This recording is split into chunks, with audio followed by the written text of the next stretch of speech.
Estimados hermanos, quiero darles la bienvenida a este tercer bloque de la clase Introducción a la Teología Evangélica. Ya hemos hablado en los bloques anteriores sobre esta introducción y lo primero que vimos, de lo primero que hablamos, fue acerca del lugar que ocupa la teología dentro de todo el campo del conocimiento y cuál es su lugar dentro de la vida también de la iglesia y del creyente. Y sobre todo, cuál es el fundamento de la teología. Ahora, en el segundo bloque, hablamos sobre la existencia teológica. Cuando se hace teología, hay una tarea, que es la teología, pero por el otro lado, hay alguien, una persona que hace esa teología. Ese es el teólogo y hablamos de su existencia y de cómo esta existencia es en el mundo. Y en este tercer bloque vamos a continuar hablando vamos a continuar hablando aún del teólogo, porque el teólogo en su existencia teológica es algo así como una persona que está nadando dentro de un río y va contracorriente. Y este contracorriente que el teólogo experimenta se va a ver reflejado en una realidad que nosotros le vamos a llamar el riesgo de la teología. Muy bien, entonces en este tercer bloque, se llama el riesgo de la teología, vamos a ver diversos temas. El primero que vamos a hablar es acerca de la soledad. La existencia teológica, la existencia del teólogo, es una existencia que se da en medio en una realidad de soledad constante que el teólogo tiene que afrontar. Y vamos a ver a qué se debe. Bueno, en primera instancia, nosotros tenemos que entender que la teología no es una empresa que le interese a todo mundo. La empresa de la teología está expuesta desde su mismo comienzo en todas sus subsiguientes actividades a ramificaciones a un gran riesgo. Aunque la teología se ocupe de una excelente temática y bien atendido, sea la mejor temática por la que una persona pueda interesarse, sin embargo hay un hecho innegable. Adentrarse en la teología es adentrarse en una situación difícil. Y bueno, nosotros ya vimos en la clase anterior que la existencia teológica se da dentro de una serie de situaciones o de requisitos, si pudiéramos llamarle así, que el teólogo tiene que reunir para ser teólogo. La existencia teológica se da en medio de ciertas realidades, entre ellas, bueno, primero necesita el teólogo, o quien quiere ser teólogo, estar dispuesto a ser afectado por la palabra, por la presencia de Dios, y a tomar y asumir compromisos. Entonces, no todas las personas que se encuentran con la palabra tienen esta disposición para el compromiso, tienen esta disposición para la admiración, para la sorpresa. No todas las personas tienen el interés de encontrarse con la palabra con el propósito de ser afectados. Nadie en un inicio y de manera natural y espontánea pretende eso, sino que cuando la palabra de Dios va confrontando al hombre y en la medida en que éste está siendo confrontado por esa palabra, entonces el hombre se ve ante esa necesidad de tanto de responder con la admiración como responder con su vida en un compromiso y responder también a través de una receptividad que permita que el objeto del cual me estoy haciendo cargo en el estudio me afecte directamente. Entonces, no todas las personas tienen esa disposición. Y como no todas las personas tienen esa disposición, entonces, en ese sentido, el teólogo, quien desea hacer teología, es una persona un tanto solitaria porque no se ve completamente acompañada en ese proceso, puesto que tampoco está comprendida. Es decir, es muy complicado para alguien que desea realmente ser teólogo ver y que en su camino invita a otros a dejarse afectar, a tomar compromisos con esta palabra que está interpelándolo, con este Dios que está conociendo, y las personas a las que invita no están dispuestas a seguir ese camino. El camino del teólogo, en cierta forma, es el camino del Señor Jesús. Nuestro Señor Jesucristo, cuando vino a la tierra, cuando estuvo entre nosotros, y todavía sigue siendo estando presente por medio de la predicación y del testimonio de la iglesia y por la presencia de su Espíritu, nuestro Señor sigue siendo alguien rechazado. Rechazado no nada más por los de afuera, por los no creyentes, sino rechazado también por quienes creen, pero que no están dispuestos a creer del todo y a asumir los riesgos que la fe implica. Entonces, así como Jesús en su transitar por el mundo, en su presencia en el mundo, se vio en muchas situaciones de soledad, sobre todo si uno puede hacer una reflexión respecto a esto. El Señor Jesús en la cruz estaba solo, lo dejaron solo, sus compañeros, sus discípulos lo abandonaron, su familia lo dejó y quienes lo acompañaron pues estuvieron cerca de él, bueno, más bien estuvieron presentes ahí en lo que sucedía, pero lejanos, a la distancia, sin tomar compromisos. El mismo apóstol Pedro se narra, por ejemplo, que él, cuando vio que el Señor Jesús lo habían aprendido, caminó siguiendo a la gente que lo llevaba y los seguía de lejos. Eso es lo que dice la palabra. En ese sentido, el Señor Jesús enfrentó una muy grande soledad, pero no es propia solamente del Señor. Todo el que quiera ser seguidor de Jesucristo, todo el que quiera andar en el camino de la teología, tiene que entender que el camino de la teología implica como riesgo la soledad. Y bueno, esa soledad, si las personas que se dedican a hacer teología, si los que nos dedicamos a hacer teología, no sabemos trabajar con ella, no sabemos cómo responder a ella, entonces esa soledad puede ser mortal para las personas, puede ser deprimente, puede ser consumidora de fuerza, consumidora de entusiasmo, consumidora de interés, y puede finalmente asfixiar a quien quiere hacer teología.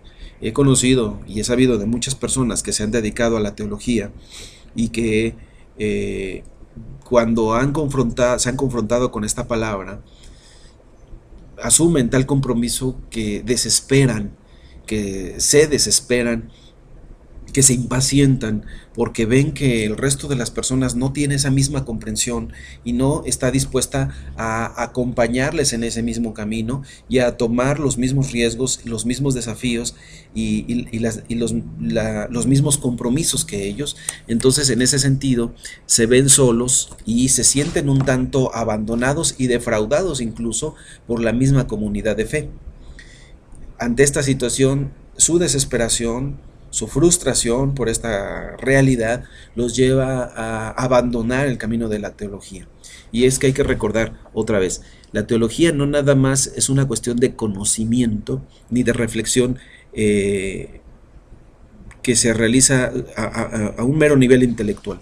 La teología, para que sea teología, la existencia teológica debe darse dentro de ese marco de asumir compromisos, de estar permanentemente, dejarse asombrar por esa presencia y por esta palabra, pero al mismo tiempo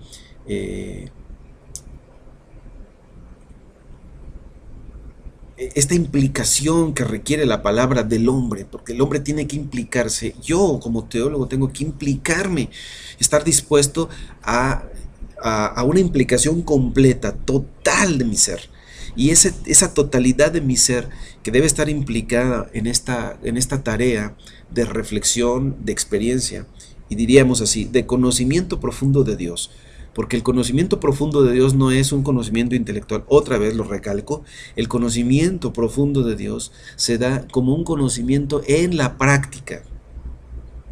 No todas las personas están dispuestas a caminar así, a correr así. Y bueno, ese es el camino de la soledad. El sentirse incomprendido, el sentirse aislado, señalado, incluso a veces rechazado, ¿verdad? Como fue propio de los profetas, es también el camino del teólogo. Entonces, no es interés de todos y esa es una realidad. El que se adentra en el tema de la teología, descubre inmediatamente que se haya desterrado de manera permanente e inevitable a una soledad extraña y notoriamente opresora. Y esto ya estaba anunciado por nuestro Señor Jesucristo cuando dijo que por causa de Él somos bienaventurados cuando por causa de Él seamos vituperados, seamos rechazados, se diga toda clase de mal contra vosotros, mintiendo. Siempre y cuando sea mintiendo, porque el compromiso, porque hemos asumido frente a la palabra de Dios, nos lleva precisamente a ir contra el mundo. Entonces, yo puse este título, ¿Solos contra el mundo? Bueno, lo puse como una pregunta, como un cuestionamiento, porque nosotros pensamos en la soledad y tenemos que ser realistas. El teólogo vive esa soledad, pero al estilo de Elías, el profeta. Ustedes han de recordar en la palabra de Dios que Elías, el profeta, hubo un momento en su ministerio en el que él se sintió solo. Y su soledad, él la interpretó de esta manera: nadie ha quedado de los que son fieles a Jehová, sino solamente yo. Y entonces él, recuerdan ustedes aquella larga caminata que hace y va y se mete en una cueva, y ahí Dios le aparece y le dice: ¿qué haces aquí, Elías? Y Elías le dice: bueno, estoy aquí, me quiero morir porque se han acabado los fieles, los justos en Israel, y solamente he quedado yo. Estas palabras hay que recordarlas siempre, porque son palabras de un profeta. Y cuando un teólogo cumple con su labor profética, es decir, asume un compromiso con la palabra de Dios, no solamente de interpretarla y profundizar en esa verdad, sino de vivirla y de asumir un compromiso real, de una entrega personal frente a esa palabra, entonces esa incomprensión que nos rodea lleva a veces precisamente a sentir que estamos solos contra el mundo. Bueno, por un lado hay que recordar que no somos los únicos. A lo mejor no vemos a otros ahí cerca nuestro, a lo mejor sí nos sentimos incomprendidos, pero hay que saber que la condición que uno vive como teólogo, como alguien comprometido con la palabra, no es la única experiencia en el mundo. Hay muchas personas en el mundo que están viviendo esta misma realidad. Y si yo estoy viviendo esta realidad, si yo estoy experimentando esta soledad, debo reconocer que no soy ni el único, ni el primero, ni el último en vivirlo. Ahora, no es para que nos sintamos héroes. Pensemos en la relación extraña incluso en cuanto al aspecto cuantitativo entre lo que se enseña a los fieles en la predicación y en la enseñanza durante la hora del culto, y lo que los fieles se llevan a casa después de verse inundados por las noticias de periódicos, la radio, de la televisión, de la internet, etcétera, etcétera, etcétera. Solos contra el mundo. Otra realidad por la cual el teólogo se puede sentir solo es que está luchando contra el mundo. No solamente no se ve acompañado, no solamente ve que sus esfuerzos resultan frustrantes a veces en la misma comunidad de fe, que más adelante vamos a abordar esto, sino que se ve solo contra el mundo, porque uno se pone a pensar: a ver, si yo soy maestro o si yo soy predicador y predico tal vez 1 o 2 veces por semana en mi congregación y las personas me escuchan, usted que es pastor, ¿no?, que predica, o que es líder de la iglesia y enseña, y bueno, vamos a pensar en nuestra congregación, nuestra iglesia,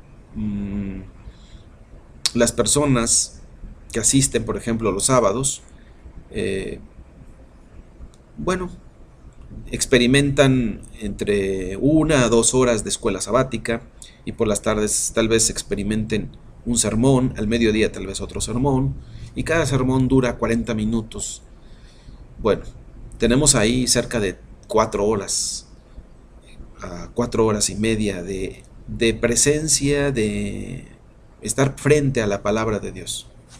Pero ¿qué comparación es esa Si nosotros comparamos el tiempo que nuestros creyentes pasan frente al televisor, por ejemplo, frente a las pláticas continuas con compañeros de trabajo, con vecinos, con la propia familia, charlas que no son edificantes, que no tienen que ver con la labor teológica y que de alguna manera incluso son contrarias, que van a la inversa, en un sentido totalmente diferente. Entonces, ¿qué es nuestra enseñanza de 4 horas en la iglesia frente a 6 días de constante contacto con enseñanzas que son contrarias? Uno a veces, y si uno no es realista, y si uno no es consciente de esto, puede desperdiciar oportunidades brillantes, oportunidades hermosas, oportunidades muy valiosas para edificar a la iglesia. Uno tiene que ser consciente que está nadando contracorriente y que nuestro nadar contracorriente implica también estar enseñando al pueblo, a la iglesia, estar transmitiéndoles el conocimiento de Dios frente a una corriente muy fuerte de influencias que vienen de afuera y que están contrarrestando lo que nosotros estamos enseñando. Entonces necesitamos ser consciente de esto también. Otra realidad es que la teología no solamente enfrenta la realidad del mundo, sino que también se enfrenta a las particularidades, a las diferentes ciencias y a los ataques que el mundo científico y secular tiene contra la propia teología. ¿Podrá entenderse la particularidad de la teología entre todas las demás ciencias? A no ser por la exigencia que se hace a la teología, es decir, la de que no falle en donde todas las demás disciplinas parecen fallar. Esto es bien cierto. Miren, si uno logra verlo así,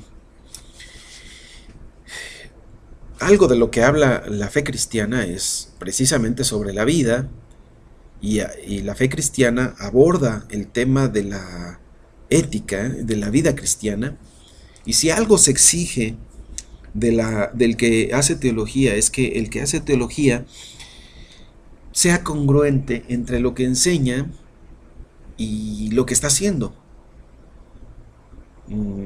Pensemos en todas las profesiones. Por ejemplo, si hablamos de un médico, yo puedo entrar a un consultorio donde hay un hombre obeso, ¿verdad?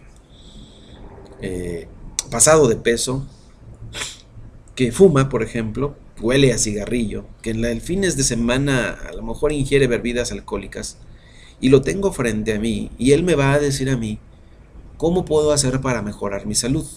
¿O cómo puedo hacer para sanar cierta enfermedad?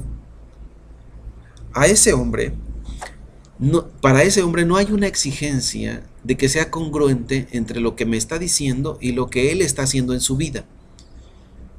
Una institución médica contrata a hombres que saben aplicar la medicina en el tratamiento a pacientes, pero no les exige que sepan aplicarlo primero a sí mismos. Entonces puede ser totalmente contradictorio. Si yo hablo, por ejemplo, de un arquitecto, puede ser que este hombre viva en un jacal, en una casa desarmonizada, desorganizada, mal combinada, mal estructurada. Y a él nadie le va a exigir que para que sea un buen arquitecto y para que pueda hacerme el diseño de una casa y guiar o administrar, organizar una construcción, primero arregle su casa y después de arreglarla venga y haga mi proyecto. Eso nadie se lo va a exigir. Esa congruencia no existe. En cambio, en el caso del teólogo sí es así. Tiene que haber una congruencia que exista entre lo que él está diciendo y lo que él está haciendo. Y ahora bien, cuando uno discute, por ejemplo, con alguien de ciencia, o la teología se enfrenta a las otras ciencias, al filósofo, al científico, al sociólogo, al antropólogo, etcétera, etcétera, no se le puede exigir que tenga una cierta congruencia entre lo que está diciéndonos y lo que su vida refleja. Puede haber una total incongruencia y sin embargo nadie lo va a exigir. Nadie va a exigir lo contrario, pues. Ahora, en el caso del teólogo, sí, porque en el caso del teólogo, al teólogo se le exige que además de decir adecuadamente y hablar con verdad, viva de acuerdo a esa verdad. Y esto implica que parece que para el teólogo hay una cierta desventaja cuando se enfrenta ante las otras ciencias, porque por una parte las otras personas sí le exigen y le dicen, a ver, vamos a hablar de teología, pero vamos a hablar también de tu vida. ¿Y cómo es que no se corresponden? ¿Cuántas veces desde las ciencias, por ejemplo, se ha criticado a la iglesia? La iglesia no es exactamente el pueblo que Dios está esperando que sea, y la realidad es que su testimonio ante el mundo deja mucho que desear en muchos casos, en numerosos casos, y esa exigencia para la iglesia, o más bien esa situación de la iglesia, se toma a veces como elemento de argumentación para hablar contra la teología. Lo mismo es cuando se habla, por ejemplo, de pastores que han caído, que se ha conocido que han caído en alguna situación de pecado o de inmoralidad, o que se les ha hallado en alguna falta como delito. Y esta situación se achaca contra la iglesia y contra los fieles, pero no es un elemento que la cristiandad pueda tomar, o en este caso la teología, pueda argumentar contra las otras ciencias. Y en ese sentido tiene si se pudiera decir así en el debate, tiene una desventaja sobre sus rivales. Y precisamente esa desventaja es la que hace que el teólogo muchas veces camine solo. ¿Por qué? Porque no tiene el respaldo de la iglesia, de la comunidad, de la experiencia histórica de la iglesia. Entonces,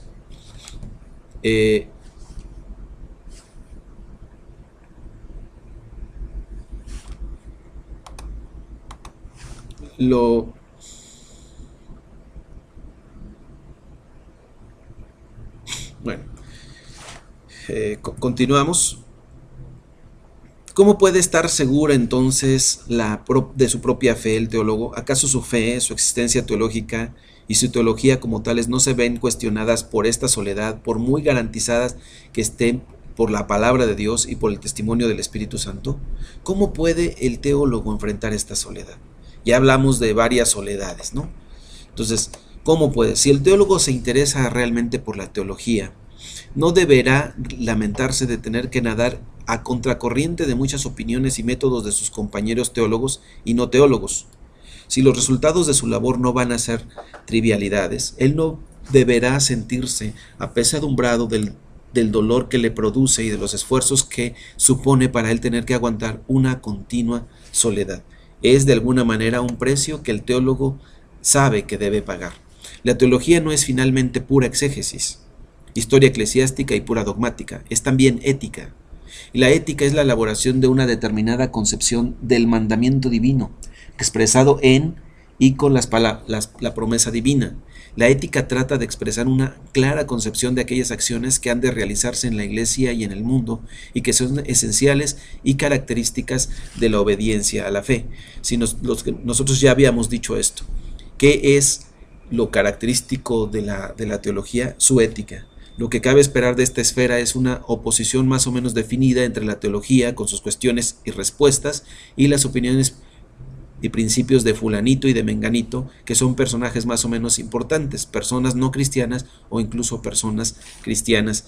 Y aquí hay que decir algo real: aunque la teología no es enemiga de la humanidad, es en lo más íntimo, es una ciencia crítica, y en realidad es un asunto revolucionario, porque mientras no haya sido sujetada con grilletes, su tema propio es el nuevo hombre en el nuevo cosmos. Bueno, ¿qué estamos diciendo aquí?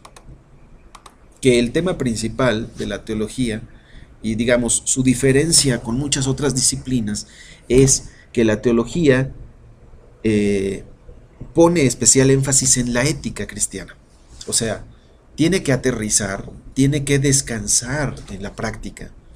Y esta práctica no puede ser desvalorada. Ahora, nosotros vivimos en un mundo que ha disminuido sus exigencias éticas y ha cambiado sus valores éticos. No que han desaparecido los valores, los ha cambiado del lugar. Y lo que antes era importante ahora parece ser menos importante. Bueno, aquí el asunto es que la ética que trabaja la teología, tenemos que hacer la diferencia con lo que le llamamos la moral. Porque la moral tiene que ver con la cultura. Es decir, en cada cultura, la sociedad determinada, la sociedad que forma esta cultura, determina, porque eso es lo que hace la cultura, va cultivando una serie de valores, de acciones, y en función de esas acciones, determina lo que es moral y lo que no es moral. Y vamos a poner un ejemplo. Hay ciertas tribus en la selva que consideran, bueno, vamos a ponerlo así, las mujeres andan en medio de la selva sin cubrir su tronco y entonces caminan por la selva con los pechos descubiertos. En esas culturas, el que una mujer camine así no se considera un acto inmoral. ¿Por qué? Porque así se han enseñado y así han aprendido y así han crecido. Ahora, en Occidente, digamos en las culturas occidentales, el hecho de que una mujer caminara por la calle con sus pechos descubiertos sería totalmente inmoral. Nosotros lo veríamos como algo aberrante, nos escandalizaría. Es más, es posible que la llevaran a la cárcel porque tener una actitud inmoral pública. Entonces, esa moralidad de la que estamos hablando es un elemento que se define de acuerdo a la cultura y a la sociedad a la que se pertenece. Cada cultura determina lo que es moral y lo que es inmoral. Bueno, pero la teología no se dedica a la moral. Tiene implicaciones en la moral de las diferentes culturas, pero su interés no es moralista. Su interés principal es ético, porque la ética no tiene que ver con las prácticas, los usos y las costumbres de las diferentes sociedades que se consideran buenas o malas prácticas dentro de ese círculo, sino la ética tiene que ver con aquello que es el principio o el fundamento de la conducta independientemente de la cultura a la que uno pertenezca. Y se refiere a los principios, no a las prácticas. La moral sí se refiere a la práctica, pero la ética no se refiere a la práctica como tal, se refiere a los principios que rigen esa práctica. Entonces la práctica es juzgada en función de los principios. Por ejemplo, en nuestras sociedades occidentales es posible que las mujeres utilicen, no sé, bueno, ya no se ve, pero hubo una época en la que las mujeres tenían que utilizar su ropa hasta el cuello, bien cubiertas, no tenían que asomar las manos, no tendría que verse los tobillos. Moralmente, si una mujer hacía eso, se le consideraba una mujerzuela. Ahora, ese rasgo moralista, bueno, el cristiano está llamado, el teólogo está llamado a respetar la moralidad de la cultura en la que se vive, en la que el teólogo vive y en la que quienes hacen teología viven. Pero hay situaciones que el hombre no puede pasar por alto, el ser humano. Por ejemplo, ¿de dónde viene esa práctica moral? Y entonces nos damos cuenta que la sociedad occidental es una sociedad machista, en la que el varón ejerce un dominio y una superioridad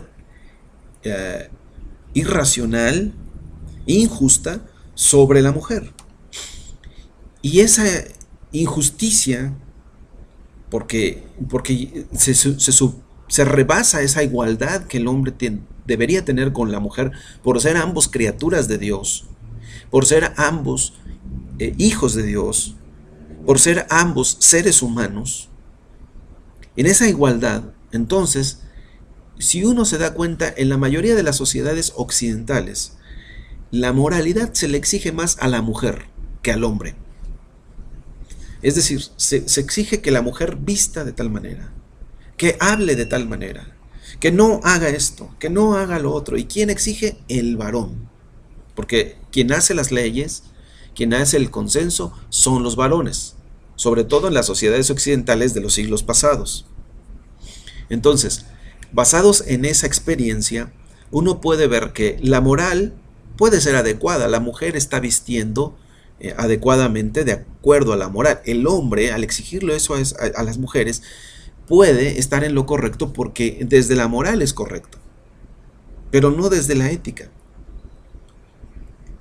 Porque desde la ética, el ser humano tendría que respetar un principio elemental de la vida del ser humano, que está sustentado en la palabra de Dios y que es la igualdad entre los hombres. Porque Dios no hace acepción de personas. Entonces, si hay exigencias en cuanto a moral para el género femenino, las exigencias tendrían que ser igual para el género masculino. Si, miren, vamos a ver, por ejemplo, ustedes han de recordar el texto en el que el Señor Jesús, en el libro de Juan, se presenta o es presentado ante una situación en la que debe tomar una decisión. La decisión consiste en que le llevan a una mujer que ha sido encontrada en el hecho del adulterio, es adúltera. Y dicen, hemos encontrado a esta mujer en pleno adulterio. Y Moisés dice que a esta mujer, la ley de Moisés dice que a esta mujer debemos apedrearla. ¿Tú pues qué dices? Y bueno, continúa el relato. Pero el hombre perspicaz se hace una pregunta cuando ve este texto y dice, a ver, si fue encontrada la mujer en adulterio, ¿con quién estaba? Con un varón. La pregunta es, ¿por qué no llevaron a ese varón también a ser juzgado? ¿Por qué? ¿Por qué solo fue llevada la mujer? Si la mujer estaba en el acto en un hecho pecaminoso, entonces el hombre que estaba con ella, ¿qué pasó con él? ¿Por qué a él no se le juzgó? ¿Por qué a él no se le llevó para apedrearle también? Porque la moral, el principio moralista es correcto. La mujer ha sido encontrada en adulterio, pero el principio ético está fallando. Porque el principio ético es, a ver, todos somos iguales, entonces ¿por qué al hombre no se le está juzgando igual? ¿Por qué al hombre no se le está midiendo con la misma medida, con la misma vara?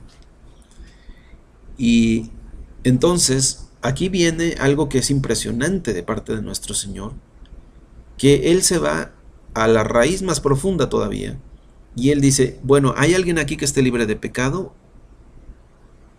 Porque si se trata de matar a la persona que ha sido encontrada en pecado, si es cuestión de matar a los pecadores, bueno, pues vamos empezando. ¿Quién está libre de pecado? A él le vamos a dar el honor de arrojar la primera piedra. Ahora, Jesús no toca el tema de dónde está el hombre, que no lo encontraron también ahí, ¿por qué no lo han traído? Sino en el fondo hay un elemento más profundo, que es estos hombres creen que tienen la capacidad de juzgar, pero su capacidad de juicio es injusta, porque están haciendo diferencias entre pecados y creen que hay pecados que se deben castigar y pecados que no se deben castigar. Y Jesús cree que si hay un pecado que se debe castigar, entonces todos los pecados deben castigarse. Y si no, entonces, ¿quién va a ser el que castigue? El único que puede castigar en este caso es quien esté libre de pecado. Y ese es Dios. Ahora, ¿vendrá Dios aquí a apedrear a esta mujer? Por eso la siguiente frase es conclusiva. Ni yo te condeno. Ve y no peques más. Entonces, esta expresión de nuestro Señor, de no ve y no peques más, tendría que ver precisamente con un principio más profundo, el principio ético. Ahora, el teólogo, si quiere hacer una vida de fidelidad a la palabra de Dios, tendrá que concentrarse en la ética. Y la ética no es una cuestión de consenso. La ética no se define por democracia. Es cierto que las sociedades quieren determinar lo que es ético, quieren determinar, pero lo que están determinando realmente es qué es lo moral. Y las sociedades determinan la moralidad, pero quien juzga la ética es el teólogo, porque él tiene la palabra de Dios y se fundamenta en la palabra de Dios. Entonces, cualquier ambiente que se mida a sí mismo por su propia vara de medir, pensará que la opinión minoritaria de la teología y del teólogo son seriamente sospechosas. Vivimos en un mundo de consensos. Vivimos en un mundo en donde la conducta del hombre se determina por la mayoría. ¿Qué opina la mayoría? Eso es lo correcto. Y el teólogo, si ha de apegarse a la palabra de Dios, entonces de pronto saldrá como la minoría, porque él opinará diferente. Muchos teólogos están negando su vocación de ser teólogos al sumarse a la mayoría. Yo he conocido muchas personas que manifiestan cuáles son sus principios y uno puede observar que su principio es igual al de la mayoría porque no quiere quedar mal con nadie, porque quiere ser aceptado, porque quiere que todos lo abracen, que le sonrían, porque tiene temor a la soledad que implica sostener una verdad dentro de un mundo que es contrario a Dios, dentro de un mundo que es pecaminoso, que vive en pecado y que está en declarada rebeldía contra Dios. Y el teólogo, si ha de hablar en nombre de Dios, entonces tiene que dejar clara la verdad y tiene que dejar claro que lo que él está predicando es la verdad de Dios. Por supuesto, el teólogo tiene que tener cuidado y debe tener un cuidado muy grande de no confundir su propia verdad con la verdad de Dios, porque hay personas que dicen que esto es lo que Dios quiere, pero es su opinión personal. Entonces, la exégesis, la hermenéutica, la labor interpretativa de la palabra de Dios tiene que sustentar la decisión del teólogo y su comunión con Dios, su cercanía y su conocimiento de Dios, sobre todo del Dios, estamos hablando del Dios del Evangelio, el Dios que se revela en Jesucristo, porque estamos hablando de la teología evangélica, no de la teología que se puede hacer detrás de un escritorio, no de la teología barata que evita la cruz, no de la teología superficial que se predica hoy, en donde todo es milagro y prosperidad, no, sino de la teología que exige que el reino de Dios se haga presente en la tierra y que ora constante e incesantemente porque la voluntad de Dios se haga aquí en la tierra, así como se hace en el cielo. El teólogo tiene que luchar por ello y no claudicar. Y la consecuencia lógica de esto es que el teólogo se va a ver solo. De pronto va a encontrarse solo. Así que todo aquel que se dedique a la teología, si lo hace con seriedad, tendrá que estar dispuesto y deberá ser capaz, si se le da la ocasión, de sufrir y soportar la soledad precisamente a causa de sus enseñanzas en materia de ética práctica. Y este es un primer riesgo, la soledad. Vamos a pasar a un segundo riesgo, y esta sería nuestra lección número 11, que es la duda. Algo que va a enfrentar seriamente el teólogo en su camino, en su trabajo teológico, es la duda. Y hay dos aspectos diferentes desde los cuales hemos de considerar esta duda amenazadora. El primer tipo de duda al que va a enfrentarse el teólogo es este. Esta primera duda nace de la necesidad que recae sobre la teología de plantear la cuestión de la verdad, con fidelidad al encargo recibido y con los ojos puestos en la obra y la palabra de Dios. La duda brota de la necesidad teológica de tratar la cuestión acerca de la verdad como una tarea que nunca llega a finalizarse. Bueno, esta primera duda tiene que ver con aquello que René Descartes llamaba la duda metódica, pero no precisamente con esa duda metódica de Descartes, tiene que ver con ello, con la búsqueda de la verdad.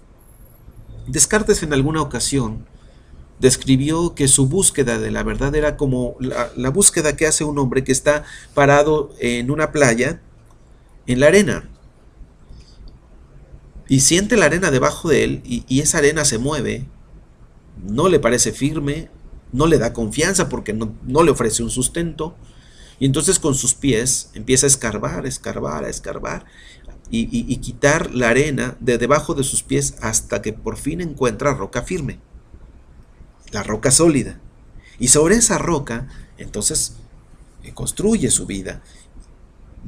Es una forma de referirse también a aquello que Jesús decía en Mateo capítulo 7. Cualquiera que oye mis palabras y las pone por obra, lo compararé a un hombre prudente que construyó su casa sobre la roca. Ahora, ese construir la casa sobre la roca, bueno, es el principal elemento de la duda o la primera duda a la que nosotros nos estamos refiriendo. El teólogo tiene que estar constantemente preguntándose, ¿será que estoy viviendo la verdad? ¿Será que estoy fundamentado en la roca? ¿Será que lo que creo no es arena? Si el teólogo no se pregunta esto, si el teólogo no hace este tipo de preguntas, entonces corre el riesgo de que si está equivocado y no se da la oportunidad de cuestionar lo que cree, entonces va a permanecer en su error. Y el teólogo tiene que entender que la palabra de Dios es fiel, que Dios no se equivoca y que su revelación es completa y confiable para nosotros. Pero que la labor humana de interpretar esa verdad, la labor humana de situarse frente a esa verdad y tratar de descubrirla, de develarla, de hacerse de ella, es una labor que hace un ser humano falible, completamente falible. Se puede equivocar este ser humano. Este ser humano puede cometer errores en su interpretación y en su exposición de la verdad. Ahora, no se duda sobre la palabra, acerca de si la palabra será verdad. Ese es un segundo tipo de duda. La primera duda es, ok, yo creo que la palabra es la verdad, que la revelación de Dios es verdadera, es confiable, pero yo dudo no de la palabra. Mi primera duda es, la duda de si yo estoy siendo eficaz, si la comunidad está siendo eficaz, si nuestras metodologías están siendo eficaces para mantenernos en fidelidad a la verdad de Dios. Entonces la duda brota de la necesidad teológica de tratar la cuestión acerca de la verdad como una tarea que nunca llegará a finalizarse, porque de otra forma, así como el teólogo puede estar equivocado, uno tiene que entender que cuando llega a la verdad, ha llegado a una verdad un tanto parcial, que esa verdad no está completa, y que uno puede abundar en esa verdad, y que uno puede caminar más al fondo de esa verdad, y empaparse más, y esto es inagotable, porque la palabra de Dios es viva. Entonces un teólogo jamás puede llegar a una actitud en la que él diga, bueno, yo ya conozco la verdad, con esto que yo he escarbado, con esto que yo he conocido, me doy por satisfecho. Una primera duda es, ¿será que yo ya conocí toda la verdad? Ahora, por eso decía que tiene que ver con la duda de Descartes, no con una duda en cuanto al ser, sino una duda en cuanto a el método para acercarme a la verdad. La duda como método. Es decir, las preguntas. La mejor manera de conocer lo que dice un texto bíblico es haciéndole preguntas. Y cuando yo le hago preguntas, ¿verdad? Busco que el texto me vaya respondiendo, investigo para ver qué respuesta me da, y esa duda que me está dando, que me está motivando, que me está llevando a la búsqueda de la verdad, esa es la duda a la que nos estamos refiriendo, esta primera duda. Y hay un segundo tipo de duda. Esta segunda duda tiene que ver con algo más profundo, porque yo decía, bueno, lo primero es dudar no puedo dudar del texto, sino puedo dudar de mi interpretación del texto y de si ya llegué a la verdad y si la verdad a la que yo he arribado es una verdad completa.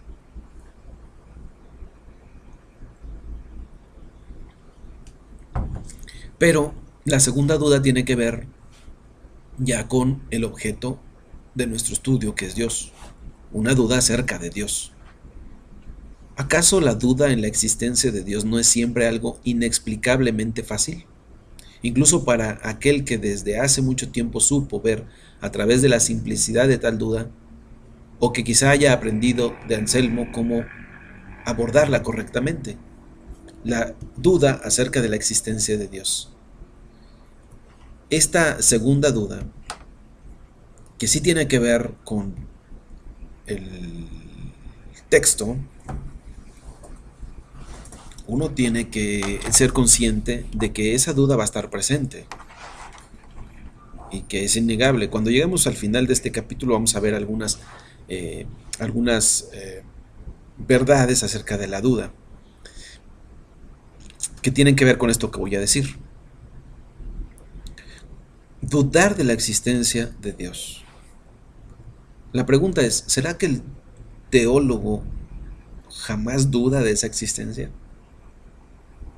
¿No habrá en su corazón, en el corazón del teólogo, una porción pequeña de duda que de pronto le dice, ¿y será que sí existe Dios? ¿Será que esta palabra sí es palabra de Él? ¿No será que a lo mejor estoy creyendo en algo que no vale la pena creer? ¿No será que estoy depositando mi vida y mi confianza en algo que no es digno de esa confianza? Bueno, esa es una segunda duda que el teólogo va a tener y que va a presentarse. Y que es una constante en la vida de todo creyente. Porque es precisamente esa duda, un motorcito que va a estar impulsando al teólogo a la búsqueda de esa verdad y a afianzarse en esa verdad. Esta duda es aquella duda del Padre que se confronta con Jesucristo cuando baja él del monte de la transfiguración y hay una multitud esperándolo. Ahí está un padre que dice, mira, aquí está mi hijo, él está, tiene un espíritu impuro que no lo deja en paz. Le he pedido a tus discípulos que lo liberen y no han podido.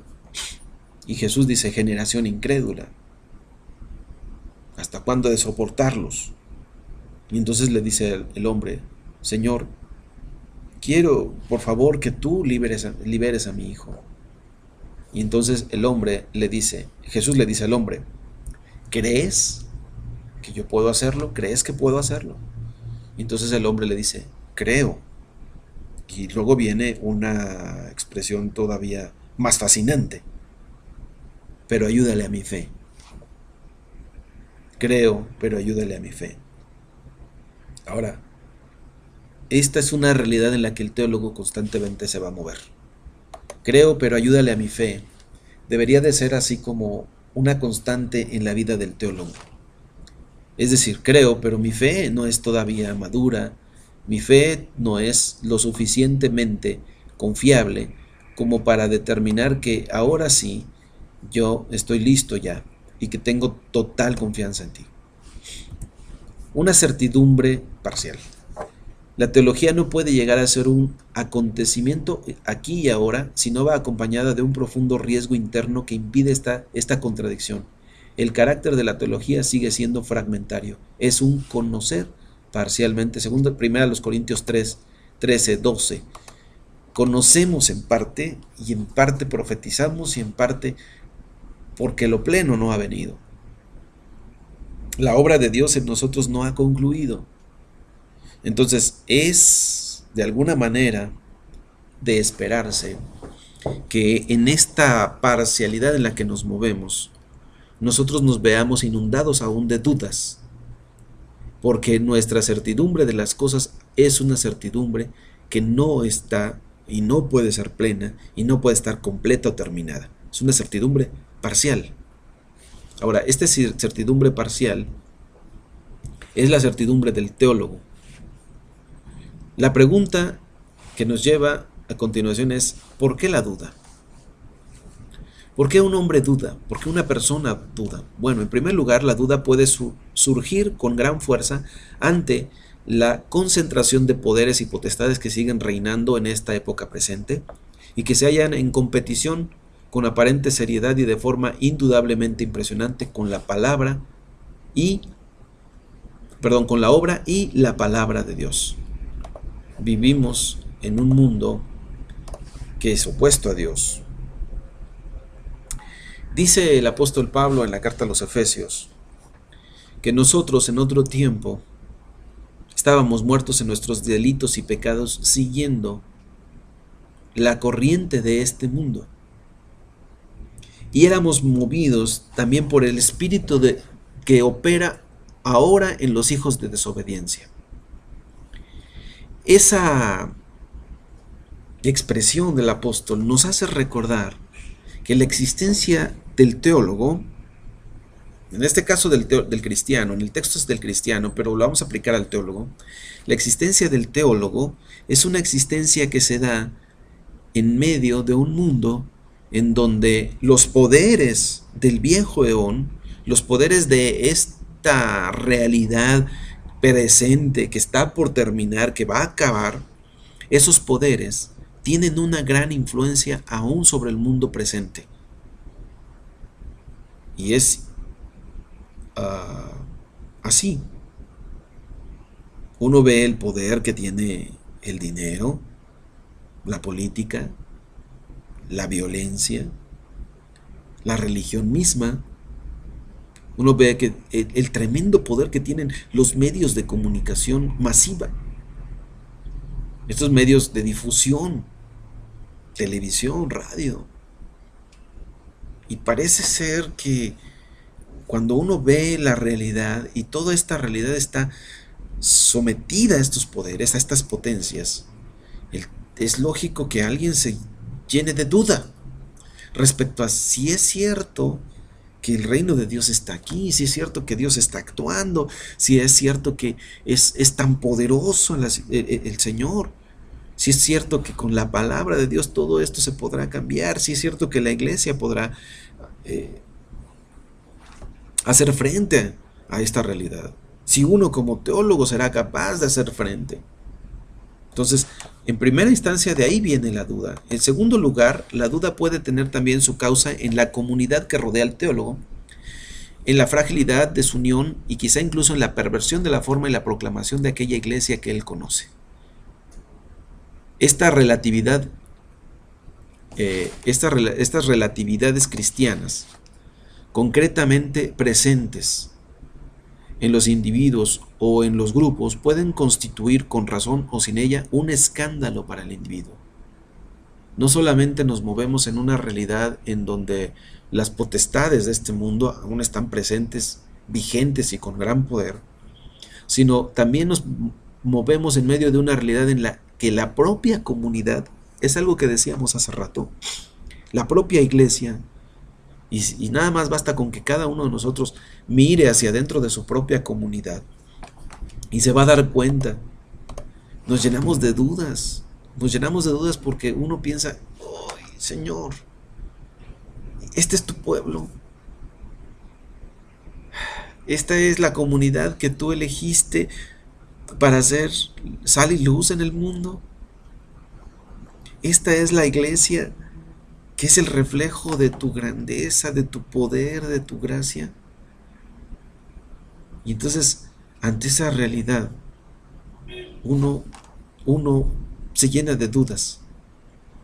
Yo me he llenado de dudas muchas veces porque cuando veo esta realidad que es poco cambiante, una de las dudas que me hago es si realmente las personas pueden cambiar, si realmente hay una transformación en el ser humano. Tengo que mirarme a mí mismo y ver la obra que Dios hace y veo la transformación que ha hecho en mi vida y veo también las cosas que tienen que ser transformadas aún y entiendo lo que puede pasar en la iglesia y lo que puede estar pasando en el mundo. Pero esa realidad, esa evidencia, muchas veces me llena de duda. En tercer lugar, es posible que exista un fallo estructural en la propia vida privada del teólogo, lo cual influye indudablemente en el aspecto público de su propia conducta. Llegamos a un tercer punto.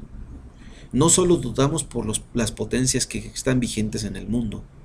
No solamente puede haber duda en nuestro corazón, en nuestra vida, porque vemos que la realidad en la iglesia está para llorar, sino en tercer lugar, es posible que exista un fallo estructural en su propia vida, en tu propia vida, en mi propia vida privada, lo cual influye indudablemente en el aspecto público de nuestra propia conducta. Nuestra duda mayor se da porque en muchas ocasiones el teólogo puede estar viviendo una realidad de pecado oculto que solo él vive, que solo él sabe, y que por no salir a la luz y por no descubrirlo o por no remediarlo, entonces comienza la cuestión de la duda. Ese fallo estructural en la persona propia del teólogo se manifiesta y puede deberse a varios factores. Vamos a ver el primero. El primer factor es que la primera posibilidad consiste en que el hombre que está llamado se encuentra dispuesto y es capaz de realizar la labor teológica, piense que él puede y debe vivir abierta o secretamente de manera dualística en dos reinos, el de la vida pública y el de la vida privada. Es posible que el teólogo, su fallo estructural esté en que crea que hay una vida pública y hay una vida privada.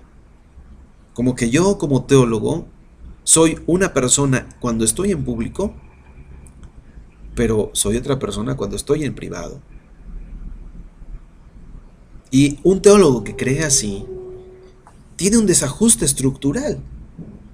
Y no es ilógico que eso provoque la duda, que provoque la incertidumbre. ¿Cómo voy a estar seguro de la obra de Dios?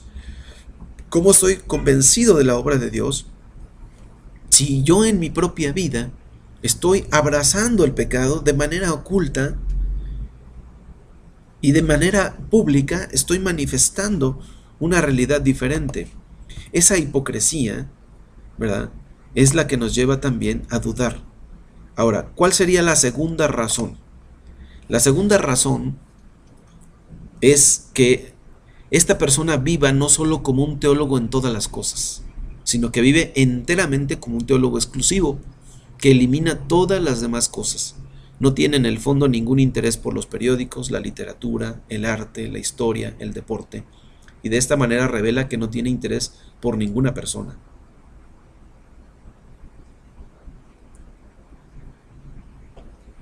La segunda causa por la que puede darse este fallo estructural en la vida de un teólogo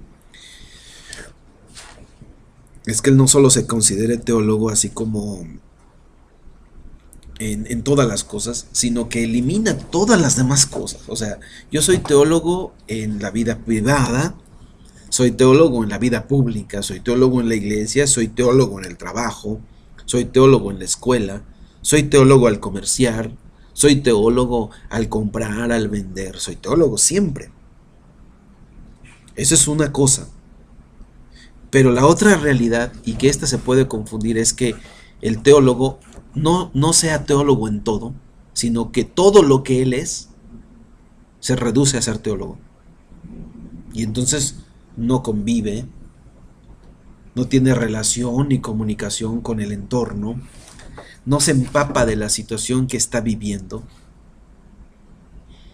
Hay creyentes, hay teólogos que creen que para ser un auténtico teólogo tendrían que aislarse del resto de las cosas y entonces solamente leen libros de teología, solamente tienen vida de oración, solamente tienen vida de reflexión, solamente conviven con personas de una iglesia y dejan de tener contacto con el mundo. Después se pierden.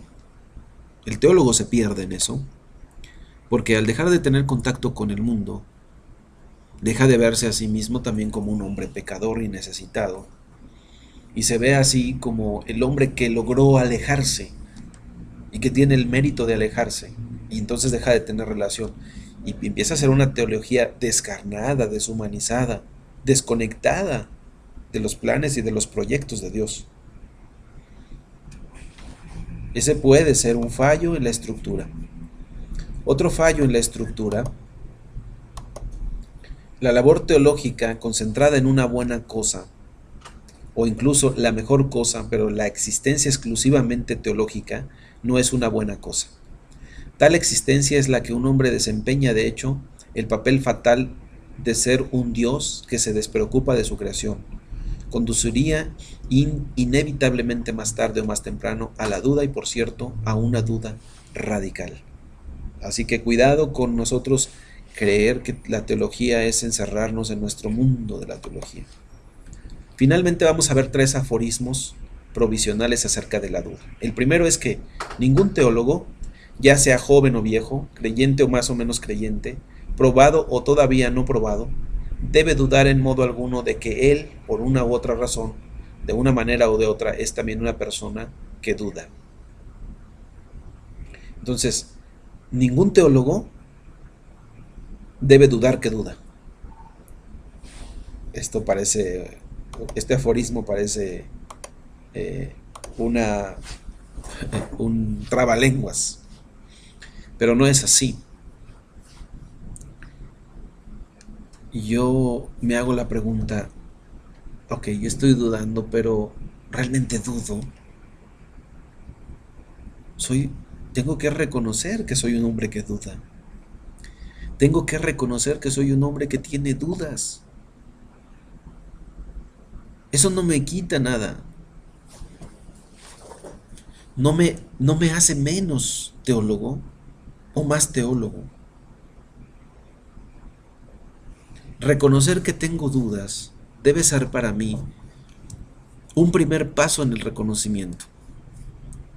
Porque en mi trabajo como teólogo, y no debo dudar de mi duda, debo estar seguro, completamente convencido de que soy una persona que duda. Y esto no tiene que ver con castigarse o con tener un concepto malo de uno mismo, sino tiene que ver con el reconocimiento de nuestra propia realidad tan frágil y vulnerable. Reconocer que soy una persona que duda es reconocer mi vulnerabilidad. Pero esa vulnerabilidad tiene que llevarme no a esconderme detrás de una máscara de fortaleza y de hombre creyente, sino a refugiarme en Dios, que es quien puede sostenerme en medio de las dudas.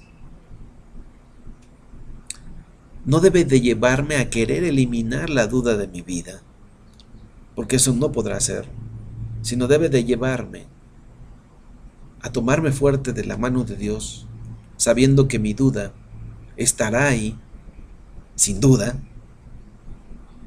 pero Dios me sostendrá. La teología depende completamente de Dios, no de la propia certeza humana.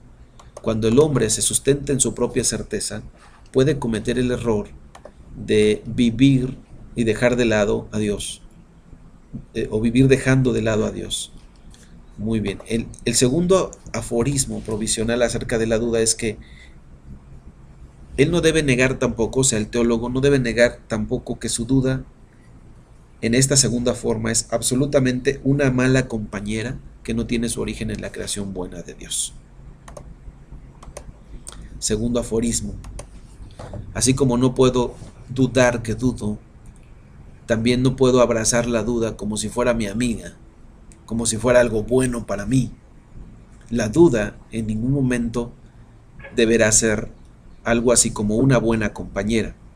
Es una mala compañera, digamos así, necesaria mala compañera.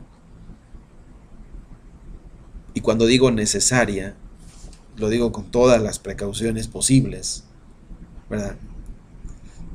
Porque es una mala compañera. Tiene su origen no tiene su origen en la creación buena de Dios. El hombre no fue creado para dudar, sino para creer. Y la duda es consecuencia de la rebelión del hombre, del pecado del hombre. De esta segunda duda, estamos hablando de la segunda forma, esa duda que duda de Dios, de su existencia, de su presencia. No de la primera duda de la que hablábamos, esa duda que nos lleva a la búsqueda de la verdad, sino de la segunda, esa duda que es existencial. Ahora, esa es una mala compañera. Por la gracia de Dios, aunque está presente y no podemos desprendernos de ella, esa duda finalmente se transforma en algo positivo. Pero se vuelve positivo en la medida en que nosotros dejamos que Dios actúe ante esa duda, no en la medida en que abrazamos esa duda. Yo no puedo abrazar mi duda en Dios y decir, ok, está muy bien que yo dude. No, tengo que reconocer que esa duda acerca de Dios es resultado de mi naturaleza caída y no puedo abrazarla. Sin embargo, debo confiar también en que Dios hará que aún esa duda, que es una mala compañera, sea buena, sea provechosa, para que yo conozca más de Él. Y en tercer lugar, el tercer aforismo es, pero ante la duda, aunque sea la duda más radical, el teólogo no debe desesperar. La duda tiene ciertamente su tiempo y su lugar. En el periodo presente, nadie podrá escapar de ella, ni siquiera el teólogo. Entonces, un tercer aforismo, una tercera declaración que podemos hacer frente a la duda es que el teólogo no debe desesperar. Necesitamos saber que la duda está presente siempre, que la duda es parte, una mala compañera, pero es compañera finalmente de nuestra existencia. No la vamos a abrazar ni la vamos a ver bien. Sin embargo, por la esperanza que hemos puesto en Dios, esta duda traerá buen fruto por la gracia de Dios y por la obra de Dios. Pero al mismo tiempo esta duda tiene su tiempo y su lugar, es decir, son situaciones pasajeras. Esa duda no nos va a acompañar toda la vida. O sea, se va a manifestar de diferentes formas, pero tiene su tiempo y su lugar. Entonces es el tiempo, el periodo presente, este tiempo en el que vivimos, y nadie se podrá escapar de ella. Esta duda, aunque mala compañera, finalmente es una compañera inseparable. Roguemos a Dios para que Él nos dé fortaleza frente a la duda, frente a la soledad, para poder soportarla, aguantarla y mantenernos firmes ante ella. Si queremos ser buenos teólogos, necesitamos saber que la existencia del teólogo, el teólogo auténtico, el que se mantiene en la admiración, que está abierto y dispuesto a ser afectado y que está dispuesto a comprometerse con la palabra de Dios, la existencia de ese teólogo está amenazada por realidades como la soledad y la duda, que hacen que el teólogo tambalee, se mueva, se sacuda. Pero siempre estará la gracia, estará la fe, estará la mano poderosa de Dios que nos sostendrá. Y si no es por esa gracia, y si no fuese por esa buena voluntad de Él, el teólogo caería en la desesperación. Pero no caemos en ella, porque nuestra confianza no está en nuestros criterios, no está en nuestras conclusiones, nuestra confianza no está en nuestro conocimiento, nuestra confianza está en un ser maravilloso, en una persona que se nos ha revelado por medio de su Hijo, para hacernos saber que nos ama y que busca que nosotros realicemos su voluntad en la tierra. Ese ser que es Dios, que es el objeto de nuestro conocimiento, el objeto bien amado de nuestro conocimiento. Que Dios los bendiga y nos vemos en una próxima clase.